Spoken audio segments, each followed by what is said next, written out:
बाकीची शांतता तुम्ही एकदा बैठकीचं निवेदन करा, मग आम्ही विचारू.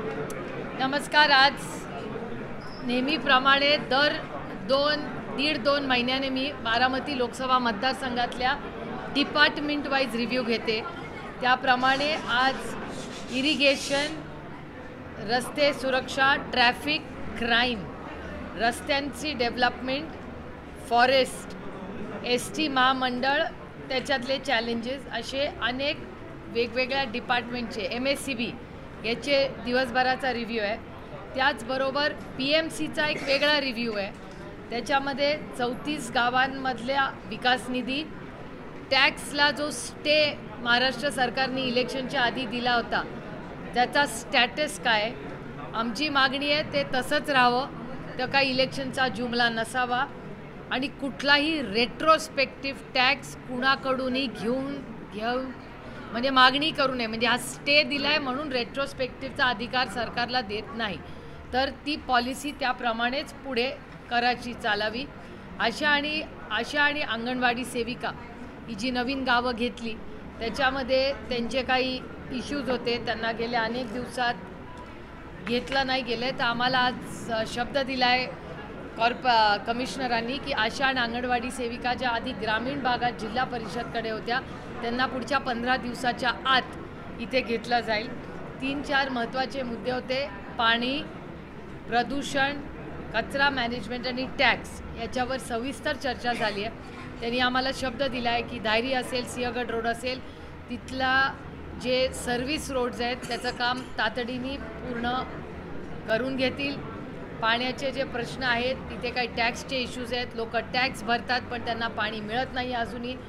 त्याच्या काही टाक्यांच्या व्हिजिट्स आम्ही जॉईंटली करू, काही वेगळ्या करू. आणि ज्या वॉर्ड लेवलला ज्या कमिटीज आहेत तिथे ठराविकच 30 लोकांना बोलवलं जातं, ते कदाचित सगळे स्टेक होल्डर्सही नसतील, तर ती बॉडी जास्ती ब्रॉड करून स्थानिक लोकांना त्याच्यात घ्यावं आणि त्याच्यात कुठलाही कॉन्फ्लिक्ट ऑफ इंटरेस्ट कुणाचाहीच नसावा, अशा लोकांना त्या कमिटीला बोलवावं, त्यांचं हिअरिंग घ्यावं.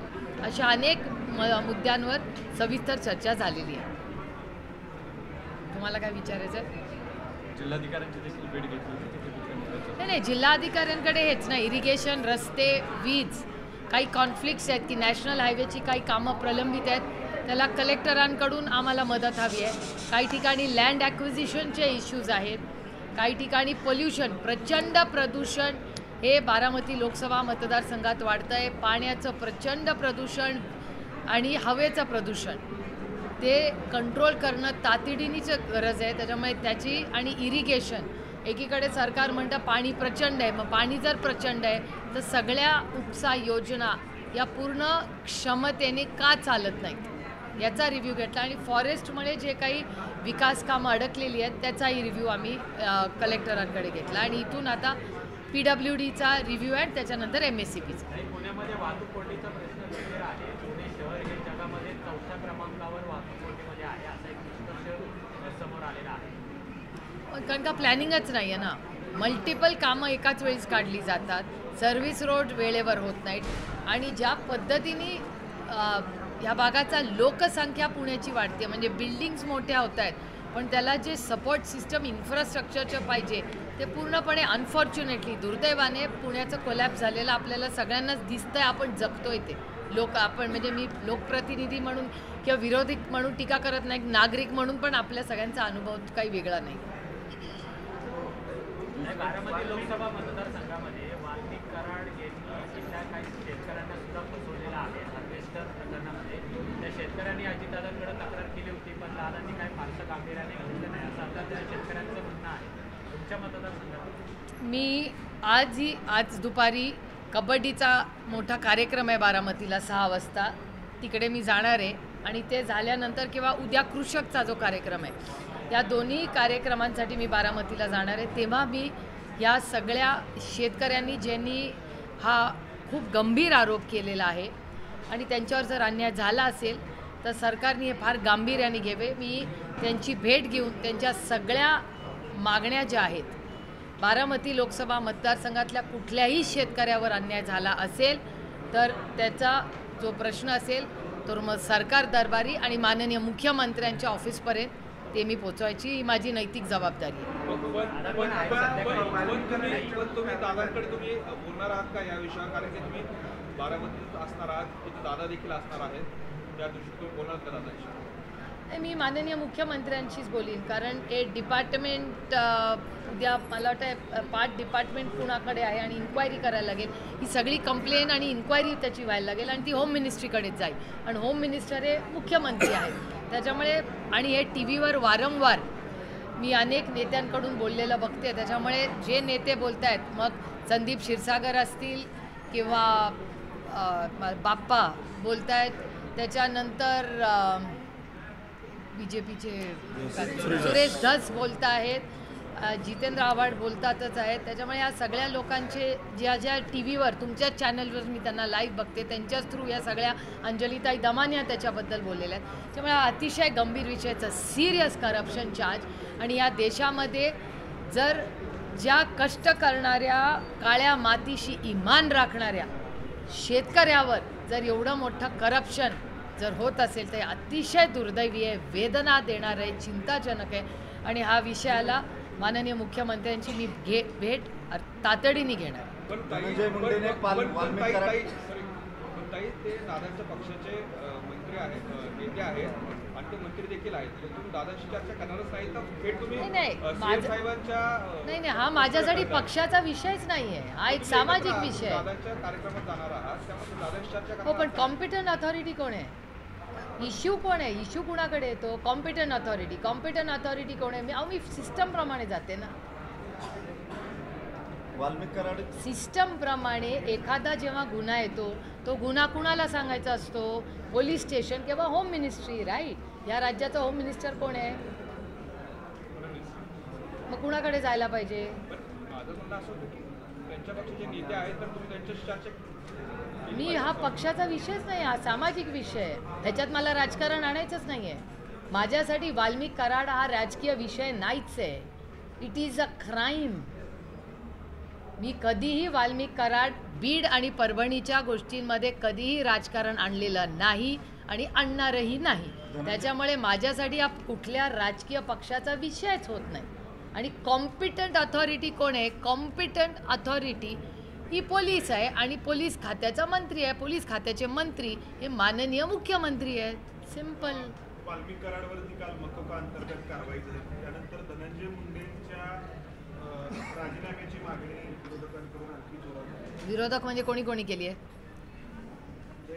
सुरेश धसांनी पण केली आहे, सगळेच विरोधक. ओके, माझे त्याच्या आधी काही प्रश्न आहेत. मला सरकारला काही प्रश्न विचारायचे आहेत, कारण हे सगळं ॲनालिसिस तुमच्या चॅनल्स, सुरेश धस, संदीप क्षीरसागर, रोहित पवार, त्याच्यानंतर जितेंद्र आव्हाड, अनेक बाप्पा सोनवणे, अशा अंजलीताई दमानिया चॅनल्सचे अनेक कॉम्पेअर्स, काही यूट्यूब चॅनल्स जे इन्फ्लुएन्सर्स आहेत, सगळे अनेक प्रश्न विचारत आहेत. त्याच्याच माझ्या मनातले काही प्रश्न आहेत, ते काही मी क्रिएट केलेले नाहीत, ते हा सगळा जो डेटा तुमच्या सगळ्यांकडे येतो त्याच्यावर नाहीत. पहिलं मला प्रश्न विचारायचा आहे सरकारला की अकाउंट जे सील केले, हे किती अकाउंट सील केलेत पहिलं, आणि त्याच्यात पैसे किती आहेत ह्याची काहीच माहिती आपल्याकडे येत नाही.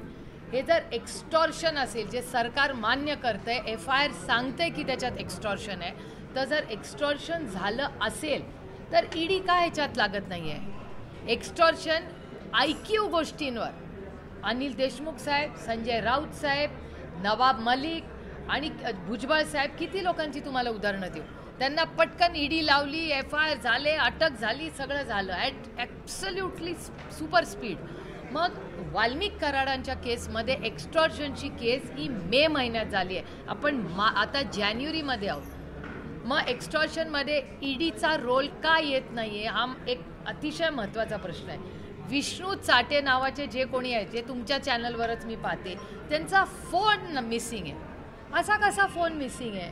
त्याचा CDR काढलाय का? काय पोझिशन आहे त्याची? त्याच्यानंतर एक त्याच्यातला ज्याच्यावर खुनाचा आरोप आहे तो अजूनही फरार आहे. फरार आहे म्हणजे कुठे गेला हा माणूस? म्हणजे ज्यांनी खून केलेला आहे ती व्यक्ती फरार आहे. अजून पोलिसांना कशी काही फरार व्यक्ती सापडत नाही. दुसरं अजून 5वा मुद्दा की व्हॉइस सॅम्पल जे वाल्मिक कराडांचं गेलंय त्याचं सॅम्पलिंग घेऊन पुढे काय त्याचं झालं, CDRचं काय झालं. काल एवढं सगळ्यांना दिसत होतं, काल परळीमध्ये व्हायलन्स झालेलं आहे. मग ह्या व्हायलन्स व्हायच्या आधी म्हणजे काल तुम्ही बघितलं असेल देशमुख कुटुंबांच्या लोकांनी आधीच सांगितलं होतं की आम्ही टाकीवर चढणार. करेक्ट. त्यांच्या घराच्या बाहेर पोलीस होते. हे त्यांची लेखचं स्टेटमेंट मी तुमच्या TV वरच पाहिलं, तुमच्याच सगळ्यांच्या चॅनलवर. मग तुम्हाला माहिती असताना की ती व्यक्ती टाकीवर चढणारे, आंदोलन करणारे, मग थांबवण्यात का नाही आलं. पोलीस काय करत होती. दोन्ही गोष्टींमध्ये एवढा व्हायलन्स झालाच कसा जेव्हा एवढा सेन्सिटिव्ह इश्यू आहे. याचं उत्तर सरकारला द्यावं लागेल. आणि पूर्ण परभणी आणि बीड या दोन्ही केसेसमध्ये त्या दोन्ही कुटुंबाची सुरक्षितता याची जबाबदारी कोण घेणार. सोमनाथ भाऊंची केस याच्यामध्ये पुढे काय झालं काहीच माहिती आम्हाला मिळत नाही. परभणीच्या केसची किती वेळा प्रश्न विचारायचे. तशीच बीड परळीची घटना आहे. तिथे काय चाललंय, पुढे काय झालं. बंद आता त्यांनी आंदोलन केल्यानंतर त्यांना काही माहिती देण्यात आली SITची. काल मकोका लावला याच्याबद्दल आम्ही सरकारचे जाहीर आभार मानतो. उशिरा का होईना, देर आहे दुरुस्त आहे. पण व्हॉट नेक्स्ट. आमची अपेक्षा आहे की आणखीन इफेक्टिव्हली हे व्हावं, न्याय मिळावा. एका मुलाचा खून झालाय आणि इट इज एक्स्टॉर्शन. इन्व्हेस्टमेंट्स कसे येणार या राज्यात. तर उस्मानाबाद, बीड, किती ठिकाणी अशा कंप्लेंट्स येत आहेत. अवधा नावाची जी कंपनी आहे त्यांनी अनेक वेळा एक्स्टॉर्शनचे कंप्लेंट्स केलेले आहेत. मग जर एक्स्टॉर्शन महाराष्ट्रात असं होणार असेल तर इन्व्हेस्टमेंट क्लायमेट, कोणीही या राज्यात इन्व्हेस्टमेंट करायला 10 वेळा विचार करेल की हे इन्व्हेस्टमेंट अशी केली ही एक्स्टॉर्शन होणार, आपले लोक किडनॅप होणार. अशी यांची ही घटना एकदा नगरमध्ये पण झालेली आहे 1-1.5 वर्षापूर्वी. तेव्हा तिथल्या पोलिसांनी अतिशय स्ट्रॉंग ॲक्शन घेतली. आणि हीच ऑप्शन जर बीड आणि परळीला घेतली असती तर कदाचित त्या बिचारी लेक जिचे अश्रू अनावर असतात रोजच्या, जिचे खेळायचे दिवस येतो, ती जी 10वीची परीक्षा आहे ती आपली लेक आज वडिलांसाठी रोज लढते, आंदोलनं करते, भाषणं करते. हा आपला महाराष्ट्र आहे. अतिशय वेदना देणारी आणि अस्वस्थ करणारी 35-36 दिवस झाले. पण पुढे काय याची स्ट्रॉंग ॲक्शन आणि फाशीच्या मागणीबद्दल आमचं सातत्यच आहे की जे कोणी ह्याच्यात डायरेक्टली इनडायरेक्टली इन्व्हॉल्ड असतील त्यांना फाशी झालीच पाहिजे. आणि काल तुमच्याच एका चॅनलवर एका रिपोर्टरनी बातमी केली आहे की 6 फोन कॉल्स त्या दिवशी झाले. त्यांचा CDR त्या रिपोर्टरला कळलेला आहे. आता जर रिपोर्टरला कळलं आहे तर यूट्यूब चॅनलवर सांगतायत की 6 कॉल्स केले, व्हिडिओ कॉल्स केले. हे जर रिपोर्टरला माहिती आहे तर मग पोलीस आणि त्या देशमुख कुटुंबाला का नाही कोणी हे सांगितलेलं. ते 6 कॉल कुणाला केले हे का नाही आपल्याला कळत आहे. ठीक आहे, आम्हाला सांगू नका, आपापसात तर माहिती असली पाहिजे. रिपोर्टर रिपोर्टिंग करतोय पण सरकारच्या कुठल्याही अनाऊन्समेंट किंवा माहितीमध्ये कळत नाही आहे. आणि कोण आहे ती व्यक्ती करणार. आणि 302 का लावलं जात नाही आहे. लावलं आता व्हेरी गुड. प्रश्न होता धनंजय मुंडे वाल्मिक कराडच्या नातेवाईकांना भेटायला गेले पहाटे. आणखी एक इन्फॉर्मेशन आता गेले कशावरून. आणि पहाटे धनंजय मुंडे वाल्मिक कराडच्या आईला आणि पत्नीला भेटले 4:30 वाजता. आज सकाळी. आज पहाटे. अजेंडा काय होता. दिस इज शॉकिंग. याचं उत्तर त्यांना द्यावं लागेल. मकोका मधल्या आर यू शुअर अशी माहिती आली आहे. ती कन्फर्म करा बाबा त्याच्या. कारण का it's a very strong act. जर हे खरं असेल तर it's a very serious offence. पण हे खरं असलं पाहिजे. खरं असलं तर मी नक्की याच्यावर रिॲक्शन देईन. नाही, राजीनामा नैतिकतेवर द्यायचा असतो. प्रत्येक गोष्ट आयुष्यात मागितलीच कशाला पाहिजे. नैतिकता असते की नाही. आणि या राज्यात नाही देशामध्ये अनेक नेत्यांनी नैतिकतेवर राजीनामे दिले. आता राजीनामे तुमच्याच चॅनलवर मी किती लोकांनी मागितलेले पाहिले. सुरेश धस रोज राजीनामा मागतात किंवा मग म्हणतात डायरेक्ट राजीनामा नको, केस चालू इस्तोवर जरा त्यांना बाजूला ठेवा. हे सुरेश धसांचं स्टेटमेंट आहे. बजरंग अप्पा सोनवणे मागतात, संदीप क्षीरसागर मागतात, रोहित पवारांनी मागितलाय, जितेंद्र आव्हाडांनी मागितलाय. ते सोळंकी जी आता बोलत नाही, जी अजित पवारांच्या पक्षात आहेत, त्यांनी पण मागितलेला तुमच्या चॅनलवर मी पाहिला. नमिता मुंदडांनी मागितलेला आहे. हां, अभिमन्यू पवारांनी मांडलेला आहे. अंजली दमान यांनी किती लोकांनी मागितलं. दादा म्हणतायत की पुरावा द्या. दादा म्हणतायत की पुरावा द्या, आम्ही कारवाई करू. मग मिळेल, आज नाही 15 दिवसांनी जे काय पुरावे असतील ते रोज बाहेर येतातच आहे. आता इतके दिवस या एवढ्या स्टेटमेंटमध्ये अनेक व्हिडिओ बाहेर आले अशा पद्धतीचं नाव घेत आहेत. या नैतिकतेवरती तरी तुम्ही राजीनामा मागत नैतिकता ही खूप पर्सनल गोष्ट असते. नैतिकता ही प्रत्येकाची व्हॅल्यू सिस्टममध्ये असते. आता प्रत्येकाची नैतिकता आपण कशी ठरवू? यापूर्वी फक्त आरोपावरती अनिल देशमुख असतील किंवा इतर तुमचे नाही, अनिल देशमुख, छगन भुजबळ साहेब, अनिल देशमुख, संजय राऊत, नवाब मलिक, किती तुम्हाला उदाहरणं देऊ? किती तेव्हा जेलमध्ये गेले आणि IQ गोष्टीवर इथे तर डॉक्युमेंट्स आहेत. देशमुख साहेबांच्या IQवरच त्यांना एवढे महिने आत ठेवलं आणि राजीनामा देऊन त्यांना अटक झाली. इमॅजिन.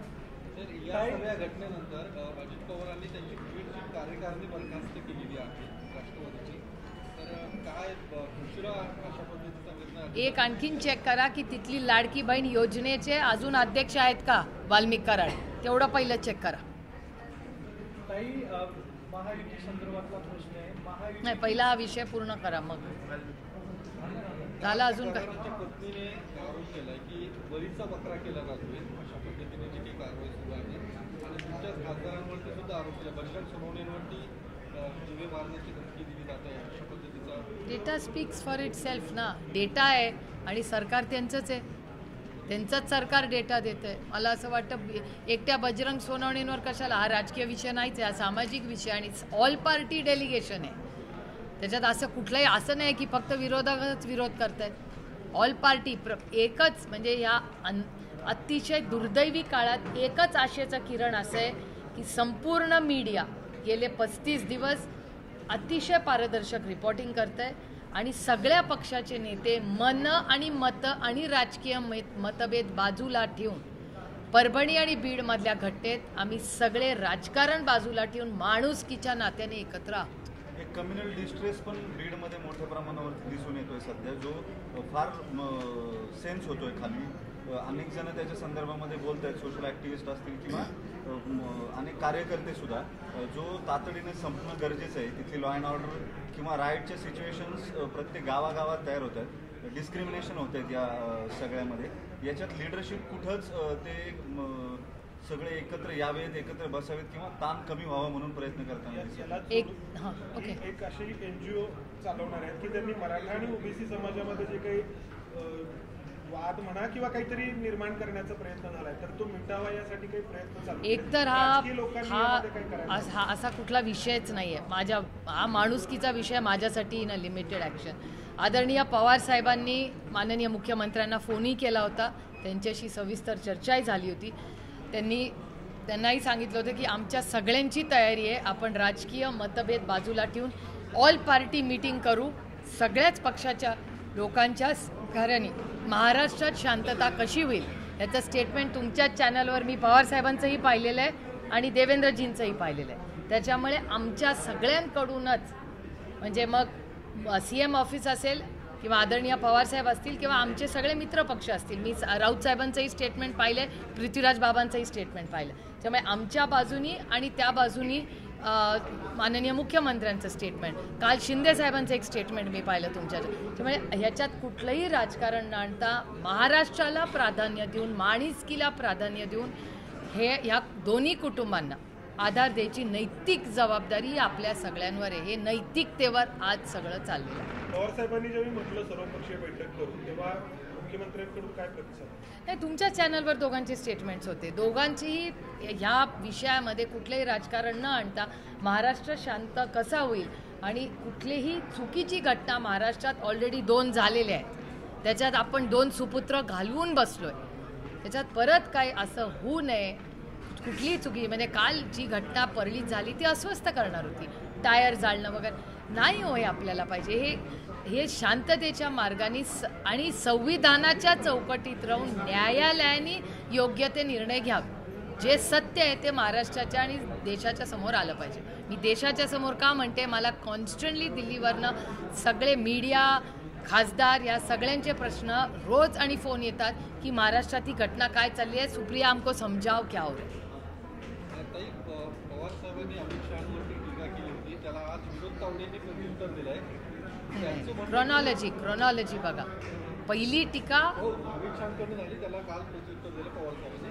आज विनोद तावडेने परत ट्विट केलंय की दाऊदच्या हस्तकांना हेलिकॉप्टरमधून प्रवास घडवणाऱ्यांनी अशा पद्धतीने शोधतं का, आणि जी अमित शहाची तडीपारी ही काही चोऱ्या घडवण्यासाठी नव्हती, एका दहशतवाद्याला एन्काउंटर केलं, त्याच्या संदर्भात किती तडीपारी होती असं त्यांनी त्याला प्रत्युत्तर. लोकशाही आहे, प्रत्येकाला बोलायचा अधिकार आहे. मी परवाही तेच म्हणले. याच्याऐवजी या सगळ्यांनी बीड आणि परभणीच्या घटनेबद्दल जर जास्ती कॉमेंट्स आले असताना तर महाराष्ट्राला आत्ता जास्त आधार झाला असता. कारण का आत्ता हे सगळं करण्यापेक्षा या देशाचे गृहमंत्री जे आहेत ते देशाचे गृहमंत्री आहेत, ते पक्षाचे गृहमंत्री नाही. माझी अपेक्षा होती की ते जेव्हा महाराष्ट्रात येतील आणि भाषण करतील तेव्हा बीड आणि परभणीमध्ये शांतता व्हावी, आणि याच्यासाठी जो काही न्याय द्यायला लागेल तो आमचं सरकार पूर्णपणे पारदर्शकपणे करेल, अशी माझी अमितभाई शानकडून अपेक्षा होती, एक नागरिक, एक महिला, एक लोकप्रतिनिधी म्हणून. आशिष शेलार म्हणते की लवासाचे फाईल आम्ही उघडू, जर असं बोलत असतो पवार साहेब, तुम्ही जर इशारा उघडा. अजित पवार काल आमदारांच्या मीटिंगमध्ये असं म्हटले की 2 विषयांच्या फाईल मुख्यमंत्र्यांनी रिजेक्ट केल्यात, आणि त्यांनी असं करायला नको होतं. या मंत्र्यांचा म्हणजे राष्ट्रवादीच्या मंत्र्यांचा प्रमुख म्हणून त्यांनी आधी माझ्याशी डिस्कस करायला हवं होतं, पण त्यांनी ते न करता थेट फाईल रिजेक्ट करणं हे चुकीचं आहे. महायुतीमध्ये डिस्ट्रेस दिसून येतोय का 2 पक्षांमध्ये, आणि अजित पवारांनी अशी नाराजी मुख्यमंत्र्यांच्या विरोधात जाहीर करणं आमदारांकडे, तुम्ही कसं पाहता याच्यावर? मला काय आश्चर्य वाटत नाही. Actually it's not my business. तो त्यांच्या आघाडीचा युतीचा अंतर्गत प्रश्न आहे. पण मला काही आश्चर्य वाटत नाही, कारण का मी गेले 18 वर्ष खासदार आहे आणि BJPचे अनेक मित्रपक्षांचे अनेक अनुभव मी फार जवळून 18 वर्षात या सरकार आल्यापासून ऐकलेले आहेत अनेक राज्यांचे. त्यामुळे मला काय फार आश्चर्य वाटत नाही, पण इट्स नॉट माय बिझनेस. माझा अंतर्गत प्रश्न आहे, तो त्यांच्या युतीचा अंतर्गत प्रश्न. मुख्यमंत्री उपमुख्यमंत्र्यांचं ऐकत नाही काय? सगळ्यात वेगळ्या महायुतीत सुरू आहेत. 2 मंत्र्यांच्या निर्णयाला स्थगिती, मुख्यमंत्री परस्पर जातात.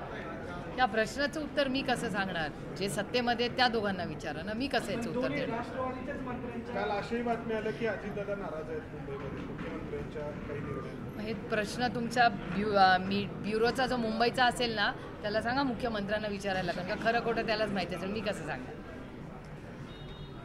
खंडणीचे प्रकार जे आपण आता बीडमधल्या समोर आले, पिंपरी चिंचवडमध्ये कालाची आकडेवारी की गेल्या काही महिन्यांमध्ये 11 गुन्हे पिंपरी चिंचवडमधल्या उद्योजकांनी जी कमिटी पोलिसांनी स्थापन केली त्यांच्याकडे दाखल केली.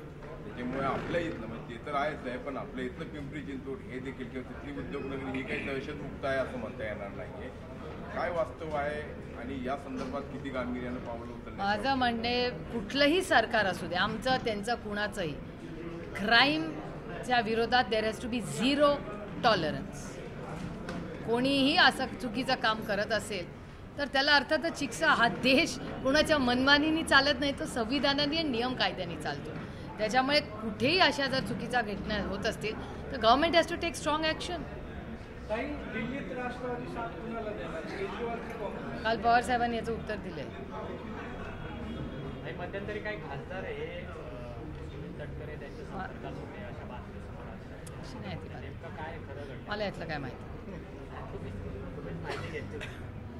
संजय राऊतांनी स्वबळाची म्हणजे महापालिका निवडणुकीत स्वबळावरती लढणार अशा पद्धतीची घोषणा केली.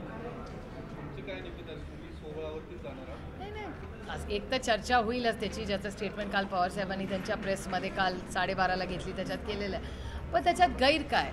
जेव्हा भारतीय जनता पक्ष आणि शिवसेना एक होती, जेव्हा भारतीय जनता पक्ष आणि शिवसेना एक होती तेव्हा ते कॉर्पोरेशन वेगळंच लढायचे.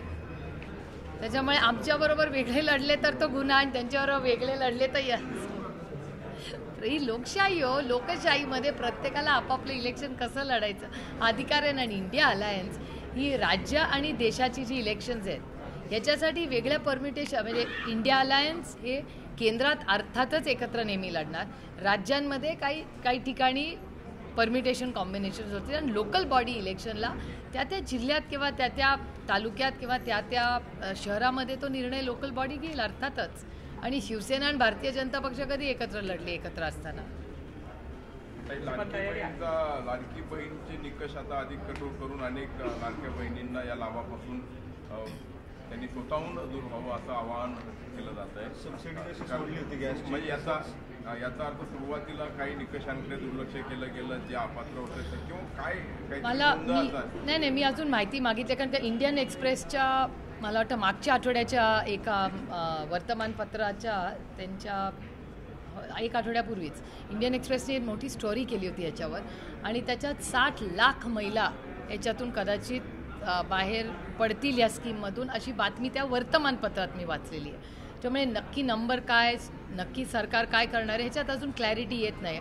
माननीय भुजबळ साहेबांचं एक स्टेटमेंट आलं की महिलांनी स्वतःहून त्याच्यात निर्णय घ्यावा. त्याच्यामुळे नक्की त्या सरकारचा काय स्टँड या स्कीमवर आहे हे कळत नाही आहे. मी स्वतःही त्याचं एक पत्र लिहिलेलं आहे सरकारला की बाबा क्लॅरिटी येत नाही, खूप कन्फ्युजन आणि अस्वस्थता आहे. त्यामुळे सरकारने त्यांचं धोरण लवकरात लवकर स्पष्ट करावं असं पत्र मी महाराष्ट्र सरकारला लिहिलेलं आहे. सुरुवातीला देताना लाभ देताना निकष पाहिले गेले नाहीत आणि सरसकट दिला गेला आणि आता मात्र मग कुठेतरी नियम आणि अटी घालायच्या. आणि अनेक वेळा असं ह्या सरकारमध्ये दिल्लीतही माझा अनुभव आहे आणि तुमच्या चॅनलवरच मी पाहिलेलं आहे. बऱ्याच वेळा असं होतं की इलेक्शनमध्ये त्या खूप गोष्टी सांगितल्या जातात आणि इलेक्शन झाल्यानंतर त्यांच्याच पक्षातले वरिष्ठ लोक म्हणतात की हे म्हणजे त्यांचं म्हणणं असतं की हे चुनावी जुमला था. असे अनेक स्टेटमेंट्स दिल्लीतही ऐकलेले आहेत, महाराष्ट्रात ऐकलेले आहेत. त्याच्यामुळे अजून म्हणणं खूप लवकर होईल. आपण मला वाटतं ती पॉलिसी काय येते ह्याची वाट बघूया आणि नंतर जबाबदारीने माहिती घेऊन आपण पुढे बोलूया असं मला वाटतं. पंतप्रधान महायुतीतल्या आमदारांचे रिपोर्ट कार्ड ते चेक करणार आहेत, त्यांना रिपोर्ट कार्ड बनवायला सांगितलं असं महाविकास आघाडीमध्ये झालं होतं आणि आता हे रिपोर्ट कार्ड अजितदादांनाही पेश करायला लागणार आहे पंतप्रधानांना. त्यांच्या युतीचा अंतर्गत प्रश्न ना. त्यांना जर ते मान्य असेल आणि चालत असेल तर काय, अकाउंटेबिलिटी इज ऑलवेज गुड. मला तर अकाउंटेबिलिटी इज वंडरफुल. माझी तर नेहमीच तयारी असते कुणालाही अकाउंटेबिलिटी द्यायची आणि त्यांच्या आघाडीत त्यांना कुणाला रिपोर्टिंग करायचा हा त्यांचा अंतर्गत प्रश्न. त्यांच्या आघाडी त्यांची युती आहे. आधी करत होते का पवार साहेबांना असं रिपोर्टिंग, आता ते पंतप्रधानांना करायला लागतं. तुमच्या प्रश्नातच माझं उत्तर आहे. थँक्यू. दिशा कॉम्प्युटर इन्स्टिट्यूट घेऊन येत आहे कॉम्प्युटर प्रशिक्षणातील सगळ्यात मोठी discount offer, big discount days. अधिक माहितीसाठी तुमच्या जवळच्या दिशा कॉम्प्युटर इन्स्टिट्यूटच्या शाखेत जाऊन संपर्क करा.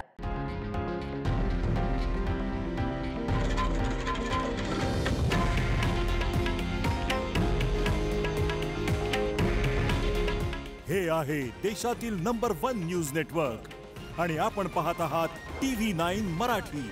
काळजी तुमची, हित महाराष्ट्राचं.